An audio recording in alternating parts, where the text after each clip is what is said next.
মই 24 বছৰ আৰ্মিত চাকৰি কৰি আহিলোঁ। এতিয়া গাঁৱত আহি ফালে বহুত ভাল লাগিছোঁ, বৰ শান্তি লাগিছোঁ আৰু আমাৰ ৰাইজক মোৰ এই সন্মান কৰাৰ কাৰণে বহুত ৰাইজৰ কাৰণে ধন্যবাদ থাকিলোঁ।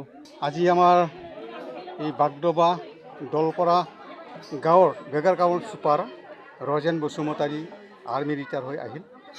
আৰ্মি ৰিটায়াৰ হৈ অহাৰ কাৰণে তেখেতক আমি অশেষ ধন্যবাদ জ্ঞাপন কৰিছোঁ আৰু লগতে আমি ঢলে তালে তেখেতক বাগডোবা চকৰ পৰা ঘৰলৈ 1.5 কিলোমিটাৰ বৰাই লৈ আহিছোঁ। গতিকে তেখেতৰ সুদীৰ্ঘ জীৱনটো কামনা কৰিছোঁ।